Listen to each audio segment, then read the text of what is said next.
Assalamualaikum warahmatullahi wabarakatuh. Alhamdulillahirrabbilalamin. Wassalatu wassalamu ala asyrafil anbiya'i wal mursalin wa ala alihi wa sahbihi ajma'in. Puji dan syukur kami panjatkan kehadiran Allah Subhanahu wa taala yang berkat rahmat dan karunia-Nya kami dapat menyelesaikan studi kasus kecurangan untuk memenuhi tugas mata kuliah auditing 1. Sebelumnya yang kami hormati Ibu Nita Erika Aryani SEAK MSI selaku dosen pengampu mata kuliah auditing 1 dan juga teman-teman yang sedang menonton. Perkenalkan, kami dari kelompok 8. Saya sendiri sebagai moderator bernama Cuddian Merah Ratu Tripa. Saya di sini bersama ketiga rekan saya, yaitu Febri Anissa, Nazwa Audrey Yunita Rambe, dan juga Aulia Dwi Putri. Di sini pada kesempatan kali ini kami ingin menjelaskan mengenai kasus kecurangan pada perusahaan Bedermaga. Sebelum masuk ke pembahasan rumusan masalahnya, kami akan menjelaskan kronologi kasus yang terjadi. Jadi kasus ini itu bermula ketika Ketua Badan Pengawas BUMD Bedermaga melaporkan sejumlah dugaan penyimpangan yang terjadi selama masa kepemimpinan Direktur Utama mereka, yaitu Bapak Abdi. Berdasarkan laporan tersebut ditemukan beberapa temuan yang mengarah pada indikasi kecurangan dalam pengelolaan keuangan perusahaan mereka. Temuan pertama itu berkaitan dengan biaya docking kapal. Dalam operasional perusahaan pelayaran, kapal itu harus menjalani docking atau perawatan secara berkala agar tetap layak beroperasi. Biaya docking tersebut itu sebenarnya telah dibayarkan oleh pemerintah melalui subsidi angkutan pelayaran perintis. Namun, ditemukan bahwa perusahaan ini masih memiliki tunggakan biaya docking kepada pihak dok perkapalan itu sebesar Rp234.500.000. Hal ini menimbulkan pertanyaan mengenai kemana nih dana yang telah dibayarkan tersebut digunakan, karena secara logika, kewajiban perusahaan itu seharusnya sudah dilunasi. Selain itu, ditemukan juga adanya praktik pungutan liar atau pungli yang dilakukan oleh Franz. Franz itu sendiri adalah adik kandung Direktur Utama yang menjabat sebagai pengawas kapal. Franz ini meminta setoran sebesar Rp500.000 untuk setiap trip kapal kepada staf pengawas lapangan. Jika dalam satu hari itu kapal melakukan 6 trip, maka jumlah uang yang terkumpul itu bisa mencapai Rp3 juta per harinya. Praktik ini itu tidak memiliki dasar aturan perusahaan dan uang yang diterima itu tidak masuk ke kas perusahaan, sehingga dapat dikategorikan sebagai penyalahgunaan jabatan untuk memperoleh keuntungan pribadi. Kemudian ada temuan ketiga. Temuan ketiganya itu adalah adanya dugaan kebocoran pendapatan perusahaan. Berdasarkan kontrak yang dimiliki perusahaan ini, BUMD itu berhak menerima fee sebesar 10% dari nilai kontrak. Namun, hasil pemeriksaan itu menunjukkan bahwa uang tersebut itu tidak masuk ke kas perusahaan sebagaimana mestinya. Dengan kata lain, perusahaan itu kehilangan pendapatan yang menjadi haknya sehingga terdapat indikasi penggelapan atau penyalahgunaan penerimaan kas perusahaan. Setelah laporan tersebut diterima, tim penyidik ini melakukan penggeledahan terhadap ruang kerja Direktur Utama tadi, Bapak Abdi tadi, untuk mencari bukti-bukti yang berkaitan dengan dugaan penyimpangan tersebut. Pada saat penggeledahan berlangsung, Direktur Utama ini diketahui tidak berada di kantor dan sedang berada di luar provinsi SDR. Dari hasil penggeledahan itu, sejumlah dokumen diperiksa untuk menelusuri lebih lanjut dugaan kecurangan yang terjadi. Nah, untuk di dalam kasus ini ada beberapa rumusan masalah, di antaranya yang pertama itu adakah indikasi ketidakwajaran di dalam kasus tersebut. Lalu uraikan di mana saja kecurangan bisa terjadi dalam kasus di atas. Kemudian langkah apa nih yang harus dilakukan untuk membuktikan kecurangan ini. Kemudian kerugian atau potensi kerugian yang diderita BUMD dari transaksi tersebut itu apa aja dan siapa yang bertanggung jawab. Bagaimana juga nih tanggung jawab kita sebagai auditor dalam mengungkapkan kasus ini. Kemudian yang terakhir, teori apa yang mendukung kerangka berpikir yang terkait dengan kasus ini. Untuk penjelasan pada rumusan masalah yang pertama akan saya alihkan kepada rekan saya.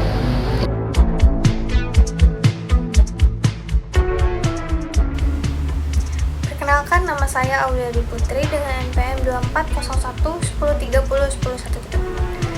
Di sini saya akan menjelaskan mengenai rumusan masalah yang pertama, yaitu mengenai adanya indikasi ketidakwajaran dalam kasus BUMD Bedermaga. Dapat disimpulkan bahwa terdapat beberapa hal yang menunjukkan adanya penyimpangan dalam pengelolaan perusahaan. Indikasi pertama, terlihat dari adanya tunggakan biaya docking kapal sebesar Rp234.500.000 kepada dok perkapalan MC Padahal biaya docking tersebut telah dibiayai melalui subsidi angkutan pelayaran perintis yang diberikan oleh Satker Perhubungan Darat Provinsi atau SDR. Nah, seharusnya setelah dana diterima oleh perusahaan, kewajiban pembayaran kepada pihak dok kapal dapat segera diselesaikan. Namun, kenyataannya masih terdapat tunggakan, sehingga menimbulkan dugaan bahwa dana tersebut tidak digunakan sebagaimana mestinya. Indikasi kedua adalah adanya praktik pungutan liar yang dilakukan oleh Franz selaku pengawas kapal. Franz meminta setoran sebesar Rp500.000 untuk setiap trip kapal kepada staf pengawas lapangan. Jika dalam sehari terdapat 6 trip, maka jumlah pungutan yang diterima mencapai Rp3 juta per hari. Tindakan ini tidak memiliki dasar hukum maupun aturan perusahaan sehingga menunjukkan adanya penyalahgunaan wewenang untuk kepentingan pribadi.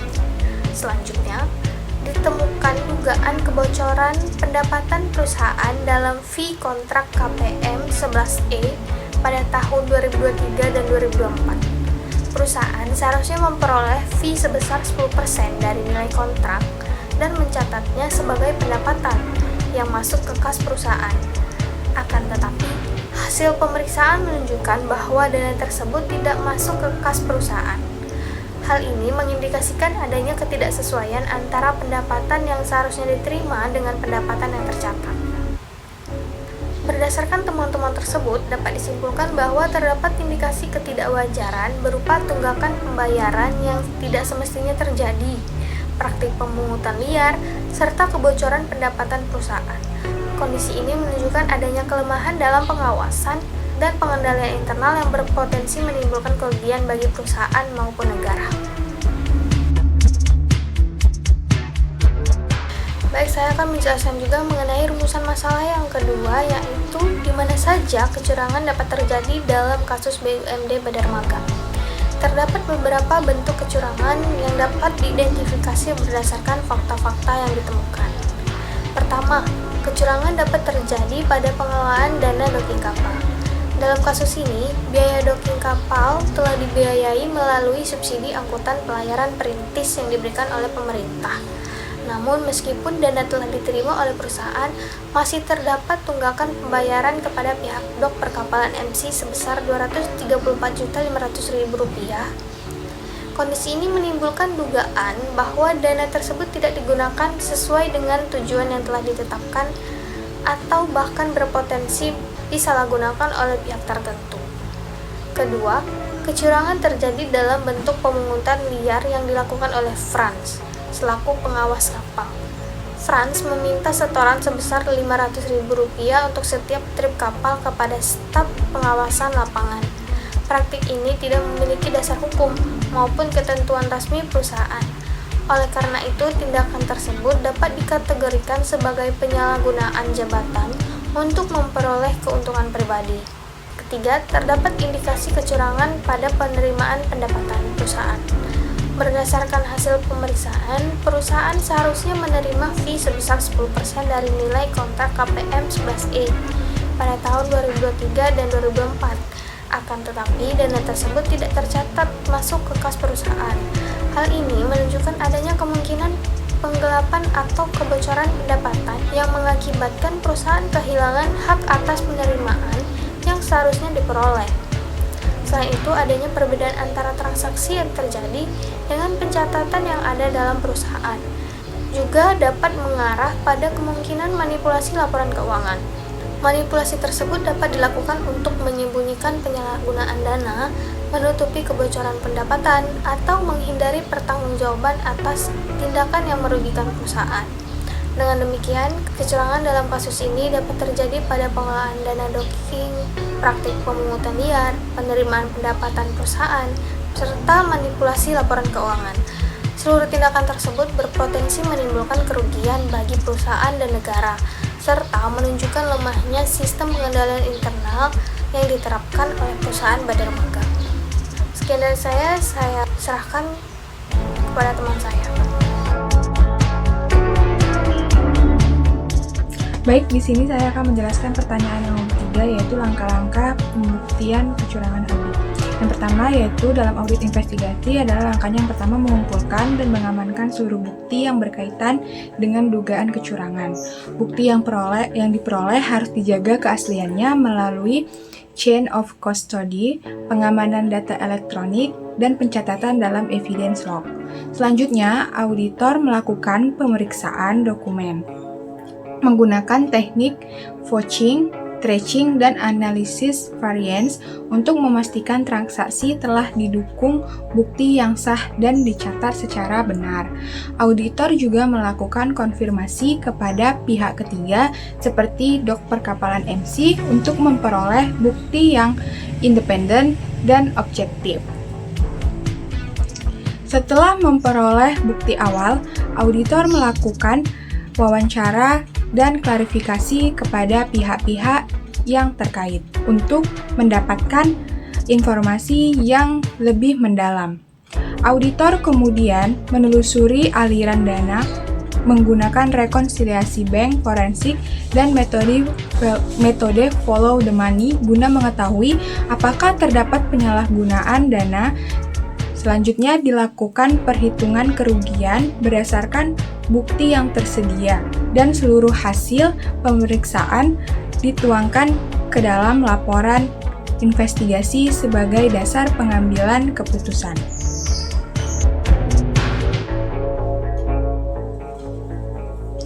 Selanjutnya untuk pertanyaan nomor 4 yaitu kerugian atau potensi kerugian dan pihak yang bertanggung jawab.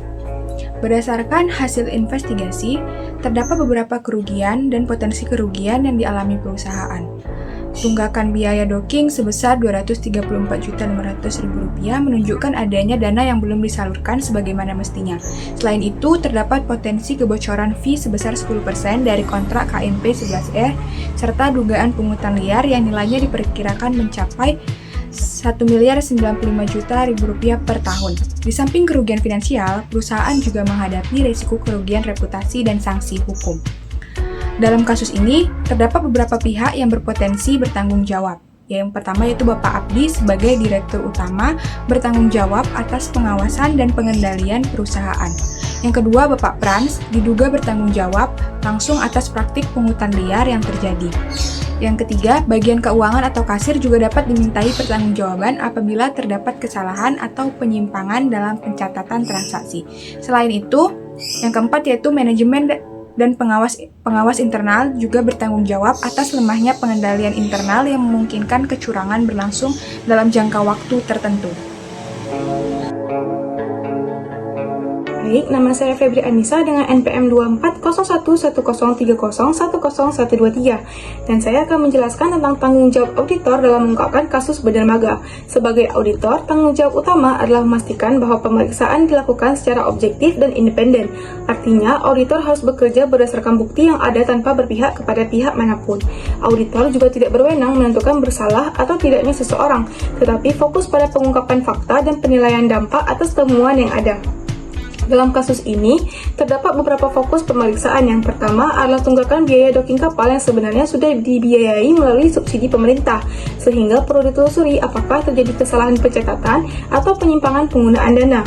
Yang kedua adalah dugaan pungutan liar oleh pengawas kapal, di mana terdapat indikasi adanya setoran tidak resmi dari setiap trip kapal.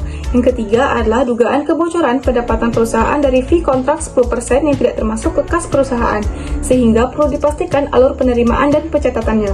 Untuk menindaklanjuti hal tersebut, auditor perlu melakukan pemeriksaan dokumen seperti bukti transaksi, laporan keuangan, kontrak, serta data pembayaran yang terkait. Selain itu, auditor juga melakukan konfirmasi dan wawancara dengan pihak-pihak terkait agar memperoleh gambaran yang lebih jelas mengenai alur kejadian sebenarnya.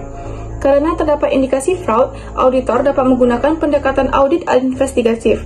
Tujuannya adalah untuk menelusuri aliran dana secara lebih mendalam, mengidentifikasi pihak yang terlibat, serta menghitung potensi kerugian yang terjadi akibat penyimpangan tersebut. Hasil pemeriksaan kemudian dilaporkan secara resmi kepada pihak yang berwenang. Selain itu, auditor juga memberikan rekomendasi untuk memperkuat sistem pengendalian internal dan tata kelola perusahaan, agar kejadian serupa tidak terulang di masa yang akan datang.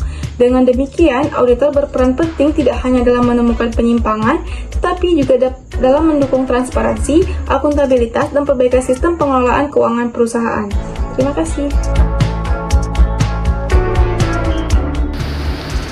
Baik, saya akan menjelaskan mengenai teori apa saja yang berkaitan dengan kasus ini.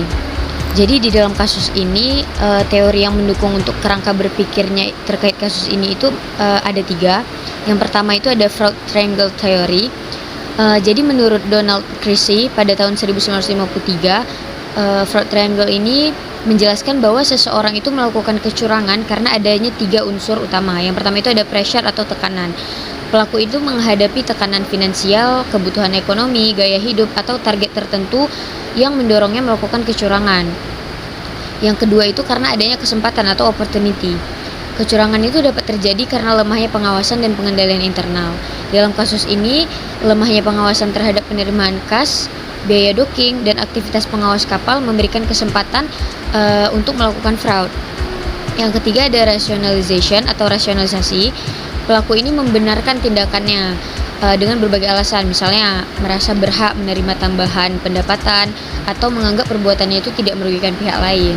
Ketiga unsur tersebut ini terlihat di dalam kasus BUMD Bedermaga ini, sehingga teori ini sangat relevan untuk digunakan. Kemudian ada juga agency theory. Menurut Jensen dan McCling, agency theory ini menjelaskan hubungan antara prinsipal dan agent. Jadi yang pertama itu prinsipal. Prinsipal di sini itu pemerintah daerah sebagai pemilik BUMD tersebut. Kemudian ada agent, yaitu direktur dan manajemen BUMD sebagai pengelolanya. Masalah ini muncul itu ketika agent lebih mementingkan kepentingan pribadi dibandingkan kepentingan prinsipal, kepentingan pemerintah daerah tadi. Dugaan penggelapan dana dan kebocoran pendapatan dalam kasus ini tuh menunjukkan adanya konflik kepentingan antara prinsipal dan agent. Karena tadi agentnya itu punya kepentingan pribadi sehingga mereka melupakan apa yang seharusnya dilakukan untuk kepentingan prinsipal. Kemudian yang terakhir ada COSO, Internal Control Framework, itu sebagai teori yang ketiga. Jadi menurut COSO ini pengendalian internal itu terdiri dari yang pertama ada control environment, risk assessment, ada control activities, ada information and communication, dan yang terakhir itu monitoring activities. Kasus ini menunjukkan kelemahan pada hampir seluruh komponen COSO ini, terutama di aktivitas pengendalian dan monitoringnya. Akibatnya, penyalahgunaan dana tadi dan kebocoran pendapatan itu tidak dapat dicegah maupun dideteksi secara dini. Jadi berdasarkan hasil analisis kami ini dapat disimpulkan bahwa terdapat indikasi kuat terjadinya fraud berupa penggelapan dana subsidi, penggelapan pendapatan perusahaan, serta pungutan liar yang dilakukan oleh pihak tertentu dalam perusahaan. Kecurangan tersebut terjadi karena lemahnya sistem pengendalian internal, kurangnya pengawasan, dan adanya penyalahgunaan wewenang oleh oknum yang memiliki posisi strategis dalam perusahaan. Oleh karena itu, diperlukan audit investigatif yang mendalam untuk mengungkap pelaku, menentukan besarnya kerugian yang ditimbulkan, mengumpulkan bukti yang memadai, serta memberikan rekomendasi perbaikan sistem pengendalian internal agar kasus serupa ini tidak terulang di masa yang mendatang. Sekian presentasi dari kelompok kami. Terima kasih atas perhatian Ibu dan teman-teman sekalian. Wassalamualaikum warahmatullahi wabarakatuh.